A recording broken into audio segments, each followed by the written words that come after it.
میں آپ سے پوچھنا چاہتا ہوں کہ دوسروں کے جھوٹے خداؤں سے متعلق آپ کی کیا مراد ہے؟ پہلی بات تو یہ ہے کہ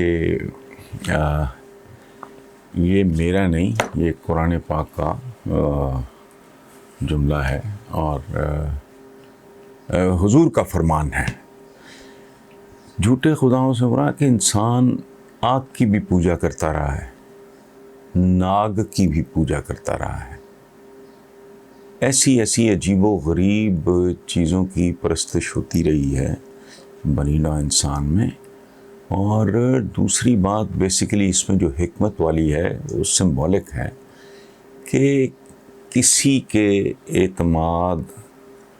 اعتقاد یا عقیدے پہ آپ انگلی مت اٹھائیں، بنیادی طور پہ یہ اس کا مطلب ہے۔ اس سے کسی کی دل آزاری ڈیفینیٹلی نہیں، بلکہ دل آزاری سے منع کیا گیا ہے، طریقہ ہے۔ یہ عربک کا ایک مخصوص ایکسپریشن ہے، جیسے ہر زبان کا ایک اپنی دنیا ہوتی ہے۔ اچھا، اے آر ملک صاحب ہیں، کاش انہوں نے شعر لکھا ہوتا تو کہتے ہیں کہ جی انہوں نے بنیادی طور پہ شکایت کی ہے گفتگو میں یکسانیت کی، اور جس کو انگریزی میں آپ کہہ لیں مونوٹنس۔ تو اے آر ملک صاحب، زندگی سوائے یکسانیت کے بیسیکلی ہے ہی کچھ نہیں۔ کروڑوں اربوں سالوں سے انسان پیدا ہوتا ہے پھر مر جاتا ہے، یکسانیت۔ خون اسی طرح گردش کر رہا ہے، یکسانیت۔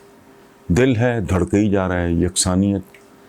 سورج روز طلوع ہوتا ہے، غروب ہوتا ہے، وہی چاند ہے، وہی سمندر ہے، وہی ہیومن باڈی ہے۔ اچھا، بنیادی طور پہ وہی بنیادی جو جبلتیں ہیں، خوف ہے، سیم ہے، خواہش ہے، محبت ہے، نفرت ہے، بنیادی جذبے وہی ہیں۔ تو اچھا، پھر جب ہم اپنی شکلیں دیکھتے ہیں اکتاتے نہیں، وہی شکل ہے، اور پھر ایک دوسرے کو بھی دیکھ کے ہم اکتاتے نہیں، وہی دو آنکھیں، وہی ایک ناک، وہی ہونٹ، وہی دانت، وہی جسم، وہی دو بازو، وہی دو ٹانگیں۔ یکسانیت ہے بہت زیادہ۔ دوسری بات یہ ہے کہ when you look around، وہی صحرا ہے، وہی درخت ہیں۔ یہ درخت سفید کیوں نہیں ہے؟ کہیں کالے درخت ہوتے، آسمان کا رنگ بھی وہی ہے، وہی موت کے بعد وہی دو تین، یکسانیت کی انتہا ہے۔ کچھ مذاہب میں جیسے اسلام میں، عیسائیت وغیرہ میں، وہ بندہ مر جائے اس کو دبا دیتے ہیں۔ ہندو جو حضرات ہیں وہ جلا دیتے ہیں، اور جو پارسی ہیں وہ پرندوں کو کھلا دیتے ہیں، کیا کہتے ہیں اس کو، ٹاور آف سائلنس پہ۔ تو یہ ساری کی ساری مراٹھی، کوئی آدمی ایسا نہیں ہے جو ماں باپ کے بغیر پیدا ہو گیا ہوگا۔ It's the same process. وہی پیاس ہے، وہی بھوک ہے، صبح دوپہر شام، وہی سانس لینے کا عمل ہے۔ بندے کی عمر 150 سال ہو، دل ہے وہ ایک ہی کام پہ لگا ہوا، ٹھگا ٹھگ ٹھگا ٹھگ، وہ پانچ۔ زندگی ہے ہی بنیادی طور پہ میرے بھائی یکسانیت۔ اچھا، دوسرا جو آپ نے سوال، جو آپ کی بات، اس میں ورائٹی ہونی چاہیے۔ آپ ہی نے یہ بیزاری کا اظہار نہیں کیا، میں خود بھی بیزار ہوں، لیکن میں کیا کروں اب؟ جب ایک جیسے سوال ہوں گے، ہم مخصوص دائروں سے باہر نکلتے نہیں، ہمارا وہی رونا چل رہا ہے پوری باضمیر دنیا کا، صرف مسلمانوں کا نہیں، فلسطینیوں کے ساتھ جو ہو رہا ہے، کشمیریوں کے ساتھ جو ہو رہا ہے، جو پاکستان کے حالات۔ میں نے جب سے ہوش سنبھالی ہے، میں مہنگائی، لوگوں کو روتے پیٹتے دیکھ رہا ہوں، وہی بے روزگاری، وہی بیکاری۔ اب سوال ہی وہ ہیں تو میں نیا جواب کہاں سے لاؤں؟ آپ مجھے یہ بتائیں۔ آپ بلکہ اس کا کوئی حل تجویز کریں، چونکہ جتنے آپ بازار لگ رہے ہیں، میں شاید اس سے بھی زیادہ، میرا چونکہ کام ہے، تو میں I can't just give it up. بالکل اب وہ دل کہہ دے کہ جی میں دھڑک کے تنگ آ گیا ہوں، اتنا وقت ہو گیا ہے، یا خون کہے جی میں تو گردش کرتے اکتا آ گیا ہوں، میں اب کیا کروں، میرا کام ہے جیسے دل کا یہی کام ہے، جیسے دماغ کا کام سوچنا ہے، آنکھوں کا کام ہے دیکھتی ہی جا رہی ہیں، آپ 150 سال کے بھی ہو جائیں جب تک آنکھیں قائم ہیں آپ دیکھ رہے ہیں. سو بھائی میرے پرابلم یہ ہے کہ اگر سوال ایک جیسا ہوگا، آپ مجھے 50 کروڑ بار پوچھیں، اللہ میں کہوں گا ایک ہے. آپ کہیں آخری پیغمبر کون تھے، میں حضور صلی اللہ علیہ وسلم کا نام لوں گا، ٹھیک ہے. مطلب اس طرح کی بات ہے. آپ مجھ سے میرا نام پوچھو گے تو میں آپ کو وہی بتاؤں گا، اور یہ بات بھی میں رپیٹ ہی کر رہا ہوں، یکسانیت ہے. یہ کائنات ہے ہی یکسانیت، اور جس دن یہ یکسانیت ختم ہوگی اسے روز محشر کہتے ہیں. تو ادروائز آپ کے پاس اس سے متعلق کوئی بہتر حل، کوئی تجویز ہے اگر، تو وہ آپ ضرور بھجوائیں، میں آپ کا شکر گزار ہوں گا. اور اگر ممکن ہوا تو میں اس پہ عمل بھی کروں گا. وہی ملک ہیں، وہی معاملات ہیں، وہی مسائل ہیں، وہی دکھ ہیں، وہی عذاب ہیں، انہی کے گرد سوال گھومتے ہیں. وہ نیا جواب میں کہاں سے لے آؤں؟ سو میں آپ سے معذرت خواہ ہوں، لیکن میں کیا کروں گا، میں تو خود بھی بیزار ہوں. یار مالک صاحب تھینک یو ویری مچ. دوسرا سوال ہے، بلکہ تیسرا کہنا چاہیے، شاہد صدیق صاحب ہیں فیصل آباد، جس کو میں لائل پور کہتا ہوں. ان کے سوال کا تعلق چودھری نثار سے ہے کہ جی وہ دوبارہ پاکستانی سیاست میں، تو کیا آپ کو نہیں لگتا وہ کسی کے اشارے پہ پاکستانی سیاست میں دوبارہ متحرک ہوئے ہیں؟ اگر ایسا نہیں تو وہ 2.5 سال خاموش کیوں رہے، 2.5 سال اپنی جیتی ہوئی سیٹ کو یاروں مددگار کیوں چھوڑے رکھا، وغیرہ وغیرہ وغیرہ. شاید صدیق صاحب، آپ میرا خیال ہے کہ اس طرح کے سوالوں اور اس طرح کی سوچوں سے باہر اچھا یہ ایم پی اے الیکٹ ہوئے، ان کا ایک بہت بڑا اعتراض تھا کہ جتنے ووٹوں سے ایم این اے کی سیٹ پہ مجھے ہرایا گیا، نچلی سیٹ پہ مجھے اس سے بھی زیادہ ووٹ ملے. بیزار ہو گئے ہوں گے، بور ہو گئے ہوں گے، پھر واقعی کسی نے کہہ دیا ہوگا، ممکن ہے کسی دوستوں نے مشورہ دے دیا ہو کہ یار اگر تم بن گئے ہو تو جاؤ جا کے حلف اٹھاؤ. اچھا دوسری بات یہ ہے کہ پریکٹیکلی چودھری نثار اس ملک میں ڈپٹی پرائم منسٹر بھی رہ چکے ہیں، وزیر داخلہ کئی بار، وزارت اور یہ سارا ان کا کام ہے، ان کا دھندا ہے، انہوں نے انہیرٹ کیا ہے سارا کچھ. تو اب اگر وہ ایم پی ہو جائیں گے، اور ایم پی ہونے کے بعد اگر وہ کچھ اور ہو جائیں گے تو اس سے کیا فرق پڑتا ہے؟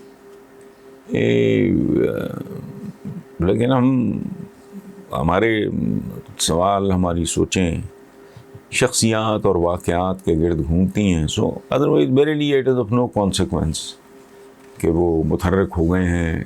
میرے لیے یہ بھی کوئی ایشو نہیں تھا. وہ غیر متحرک رہے اتنی دیر، میرے لیے وہ بھی قطعاً کوئی ایشو نہیں تھا.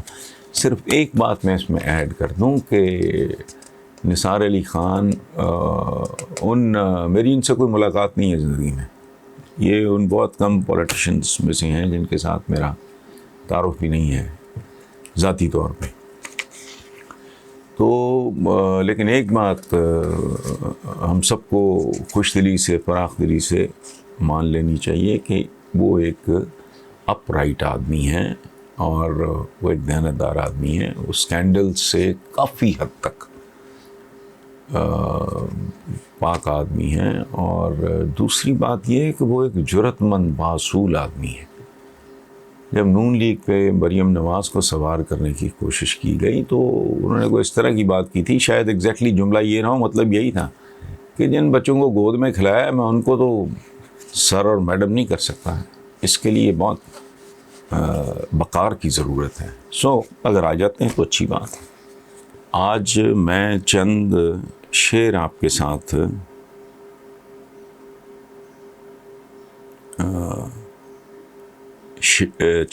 میں آپ کے ساتھ شیئر کروں گا، اور ان پہ بہت غور کرنے کی ضرورت ہے. میں نے نہیں لکھے، اور نہ ہی میں، اساتذہ میں سے کوئی صاحب ہوں گے، ان کا نام بھی میرے علم میں نہیں ہے، لیکن یہ ایسے چند اشعار ہیں جن پہ آپ کو بہت غور کرنا چاہیے. بہت سارا جو بھید ہے، بہت سارے راز کھلتے ہیں، اور یہ بہت بڑا سٹیمولنٹ ہے. یہ دماغ کی چند بند کھڑکیاں بھی کھول سکتا ہے. میں شعر پڑھ دیتا ہوں اور آپ غور فرمائیے. میں نسبتاً ذرا سلو پڑھوں گا تاکہ سمجھنے میں آسانی رہے. راگ میں آگ ہے پوشیدہ اگر 2/3. راگ جب ہم لفظ بولتے ہیں راگ تو رے کو نکال دیں، باقی کیا ہے؟ آگ. تو شاعر کہتا ہے راگ میں آگ ہے پوشیدہ اگر 2/3. نام ہے جس کا بشر اس میں ہے شر 2/3. نام ہے جس کا بشر، کہتے ہیں نا بندہ بشر، نام ہے جس کا بشر اس میں ہے شر 2/3. منحصر قوت بازو پہ ہے دولت مندی. دیکھ لو زور میں موجود ہے زر. زور میں سے آپ نکالیں زر، پھر 2/3. دیکھ لو زور میں موجود ہے زر 2/3. ملک الموت سے دنیا میں ہراساں نہیں کون. موت سے کون نہیں ڈرتا؟ ملک الموت سے دنیا میں ہراساں نہیں کون. جس کو کہتے ہیں نڈر اس میں ہے ڈر 2/3. یعنی نون ہٹا دیں ڈر رہ جائے گا. ظالموں خوف کرو آہ کو سمجھو نہ حقیر. جو آہ بھرتا ہے نا آدمی، ظالموں خوف کرو آہ کو سمجھو نہ حقیر. لفظ اللہ میں ہے اس کا اثر 2/3. فیصدی زیادہ امیدوں کا نتیجہ ہے صفر. فیصدی زیادہ امیدوں کا نتیجہ ہے صفر. دیکھ لو 100 کے عدد میں ہے صفر 2/3. یعنی جب آپ 100 لکھتے ہیں تو اس میں 2 زیروز ہیں، ایک بار آتا ہے. آج کے کالم کا عنوان ہے تحریک انصاف اور تبدیلی. تیری لاش نو بھی مچھیاں ہی کھان گیاں، اڈی مار کے دھرتی ہلا دیاں گا. میں کشٹ کٹ کے آیا تے نشٹ مار دیاں گا، گڈ چھڈاں گا. تیری بوٹی بوٹی نو غسل کون دے گا. انہیں ٹوٹے کراں گا کہ گنے بھی نہیں جان گے. جن نے میرے نال متھا لایا او دی ماں نے وین ہی پائے نے. اور قارئین غیر پنجابی قارئین کے لیے ان بڑکوں کے نمونوں کا اردو ترجمہ. تیری لاش کو مچھلیاں ہی کھائیں گی، ایڑی مار کے زمین ہلا دوں گا. میں مصیبتیں کاٹ کے آیا ہوں، تمہیں بھی کاٹ کے رکھ دوں گا، زمین میں گاڑ دوں گا. تیری ایک ایک بوٹی کو موت کا غسل کون دے گا. تمہارے اتنے ٹکڑے کروں گا کہ گننا مشکل ہو جائے گا. جس نے میرے ساتھ پنگا لیا اس کی ماں نے بین ہی ڈالیں. قارئین، یہ ہے وہ اکلوتی تبدیلی جو فلمی دنیا سے سیاسی دنیا میں آئی، اور پھر وہ آئی، اس نے دیکھا اور وہ چھا گئی. چھوڑوں گا نہیں کی تکرار سے لے کر اس میڈ ان کراچی بڑک تک کہ جہانگیر ترین گروپ کی کو تو ایک SHO کی مار ہے. تبدیلی کا سونامی دن دگنی رات چوگنی ترقی کر رہا ہے. اور میں مسلسل سوچ رہا ہوں کہ چلو اقتصادی طور پر پہلے ہی کنگال تھے، لوگوں کو ریلیف دینے کی بجائے تکلیف میں اضافہ ہو گیا، تو یہ عذاب قابل فہم ہے. انتظامی طور پر نااہل تجربہ کار تھے، خار ہو گئے، لوگوں کو بھی خار کر گئے، تو یہ بات بھی کچھ سمجھ میں آتی ہے.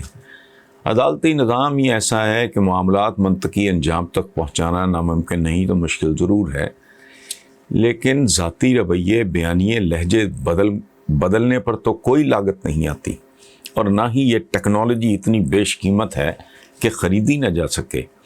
لیکن افسوس اس بدبودار سیاسی اور نام نہاد جمہوری کلچر میں وہ تبدیلی بھی دکھائی نہیں دے رہی جس کے لیے کسی قسم کے قرضے، گرانٹ، ذہانت، منصوبہ بندی اور اجازت کی ضرورت ہو۔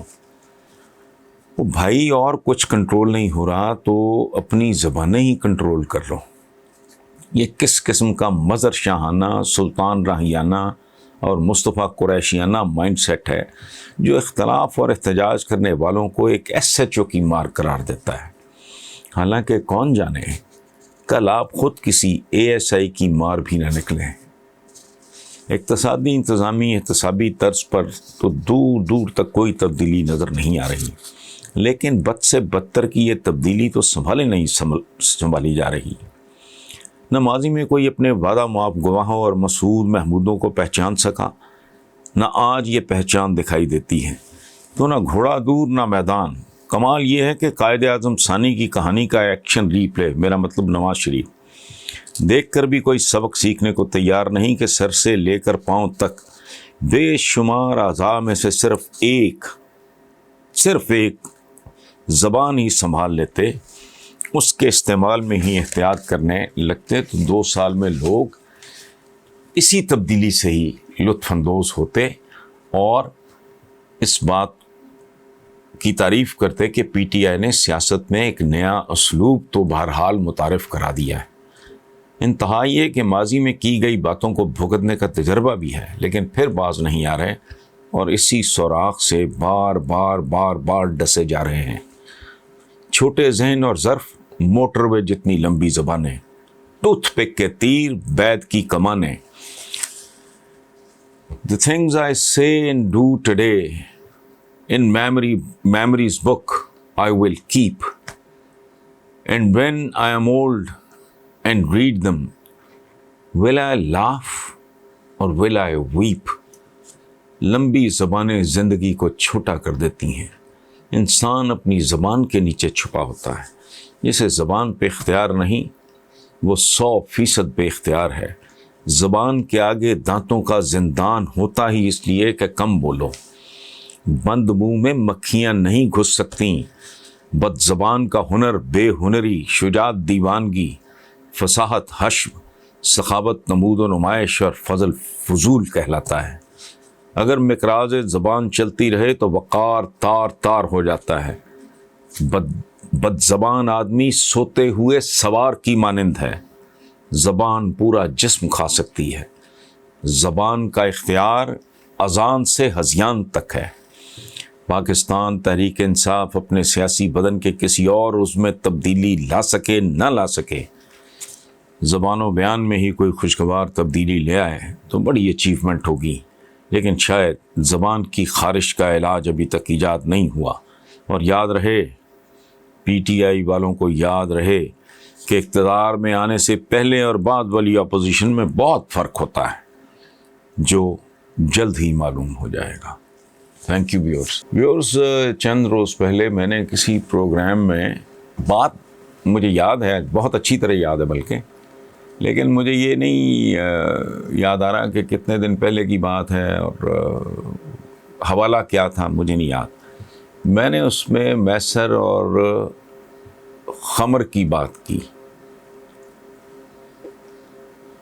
خمر کو میں نے خمر کہا۔ خمر کہتے ہیں شراب کو، میسر کہتے ہیں جوئے کو۔ اچھا، وہ غالباً اس کا بیک گراؤنڈ جو مجھے یاد آ رہا ہے وہ یہ ہے کہ خمر، جس کو میں نے خمر بولا، میرے ذہن میں خمار کا لفظ تھا۔ بہرحال غلط بولا، اس میں کوئی شک نہیں۔ وہ بتانا میں نے یہ چاہا تھا کہ یہ مخمور اور اس کا مطلب ہے وہ چادر، وہ اوڑھنی، وہ دوپٹہ، وہ شال جس سے عورت خود کو ڈھانپ لیتی ہے۔ تو میں نے یہ ایکسپلین کرنے کی کوشش کی تھی کہ خمر بنیادی طور پہ یہ شراب کے لیے نہیں، یہ ہر اس چیز کے پہ اپلائی کرتا ہے جو انسان کی عقل کو ڈھانپ لے۔ یہ دولت بھی ہو سکتی، شہرت بھی ہو سکتی، طاقت بھی ہو سکتی، عزت بھی ہو سکتی، مقبولیت بھی ہو سکتی ہے، اور کچھ بھی ہو سکتا ہے، کوئی نشہ بھی ہو سکتا ہے، اور وہ صرف شراب کا تو اس سے تعلق ہی کوئی نہیں۔ وہ بھنگ بھی ہو سکتی ہے، افیون بھی ہو سکتی ہے، جو آج کل آئے ہوئے عجیب سے نشے، ان کے تو میں نے نام ہی سنے، دیکھے کبھی نہیں. ایش ویش، یہ جو اللہ معاف کرے جو پرائیویٹ مہنگے سکولز ہیں اس کے باہر یہ سننے میں آتا ہے تو بندہ پریشان ہوتا ہے. اچھا، میں نے تو یہ جھک خیر ماری بات ٹھیک کی، لیکن میرا پروننسیشن، میں نے خمر کو خمر کہا، جس پہ میرے بھائی مولانا طارق جمیل نے میری تصحیح فرمائی ہے. اور یہ میری چند خوش نصیبیوں میں سے ایک ہے کہ مجھے ایسے دوست اور بھائی مجھے زندگی میں قدرت نے عطا فرمائے جو تصحیح کر سکتے ہیں. مولانا طارق جمیل کے ساتھ میرا ذاتی تعلق ہے. میں وہ آدمی جو گھر سے باہر نہیں نکلتا، میں تلمبہ تک ان کے گھر دوستوں کے ساتھ میں گیا تھا، اور میرا ان سے ذاتی طور پہ بہت پیار، محبت، عزت، احترام کا تعلق ہے. ان کا بیٹا مجھے بیٹوں کی طرح عزیز ہے. مولانا طارق جمیل نے میری تصحیح فرمائی ہے، جس کے لیے میں ان کا شکر گزار ہوں. حالانکہ بہت زیادہ شکریہ ادا کرنے کی اس لیے ضرورت نہیں کہ میرا ان پہ یہ حق ہے، اور لیکن بہرحال اسی طرح کبھی کبھی وہ جو سبرنگ ڈائجسٹ کے شکیل عادل زادہ ہیں، انہوں نے بھی چند مرتبہ میری تصحیح فرمائی. لکھنے میں میں نے اشش کو، بچپن سے ہم یہی پڑھتے آئے ہیں، سچی بات یہ این سے لکھا. تو کراچی سے شکیل بھائی کو کب ان کا فون آیا مجھے، تو انہوں نے مجھے کریکٹ کیا کہ اشش نہیں، فلانا اشش کر اٹھا، یہ این سے نہیں ہے، الف سے ہے. تو میں نے پھر ان کا اگلے کالم میں ان کا شکریہ ادا کیا. تو بڑی غنیمت ہے یہ، اللہ پاک کا بڑا کرم ہے، احسان ہے کہ جہاں ہم تھوڑا بھٹکتے ہیں، بے راہ روی کا شکار ہوتے ہیں، ہمارے پاس ایسے بزرگ اور بھائی الحمدللہ موجود ہیں جو ہمیں کریکٹ کر دیتے ہیں. تو طارق بھائی کا شکریہ، اور اپنے شکیل صاحب کا، اور اضافی طور پہ مجھے نہیں پتا ان تک یہ بات پہنچے گی یا نہیں پہنچے گی، ان کی کتابیں آئیں ان کے دستخطوں کے ساتھ، ان میں ایک میگزین بھی تھا، اور تو اس پہ لکھے ہوئے فون میرے سیل فون میں نہیں ہوتا، میں کاغذوں پہ لکھتا ہوں آج بھی. تو وہ ادھر ادھر مجھے ملا نہیں، تو ان کے دیے ہوئے نمبر پہ میں نے بہت کال کیا ان کا شکریہ ادا کرنے کے لیے. بیلز جاتی نہیں، فون نہیں اٹھایا کسی نے. بہرحال تھینک یو ویری مچ، بہت مہربانی. اللہ آپ جیسے دوستوں، بھائیوں، بزرگوں کا سایہ ہم جیسے لوگوں کے سروں پہ سلامت رکھے.